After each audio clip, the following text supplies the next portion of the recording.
When you take a look at Mars, you probably wouldn't think that it looks like a very nice place to live. It's dry, it's dusty, and there's practically no atmosphere.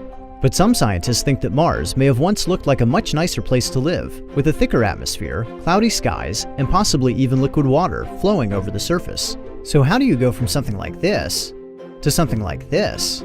NASA's MAVEN spacecraft will give us a clearer idea of how Mars lost its atmosphere, and scientists think that several processes have had an impact. One of these processes is called sputtering, where atoms are knocked away from the atmosphere due to impacts from energetic particles. In our solar system, the Sun constantly emits high-energy photons. When one of these photons enters the atmosphere of a planet, it can crash into a molecule, knocking loose an electron and turning it into an ion. Ions by themselves don't do much, but when a magnetic field is nearby, they'll spin around the field. Conveniently, the Sun generates a giant magnetic field that is carried by the solar wind. As the magnetic field sweeps past the planet, some ions will get carried away.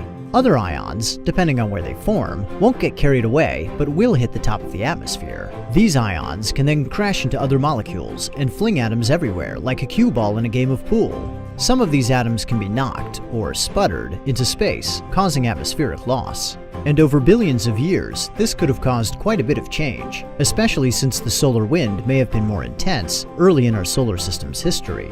Scientists think that all of this may have caused Mars to gradually transform from what may have been a very nice place to live into the dry, dusty world we know today. And MAVEN will study this process and tell us how it really works.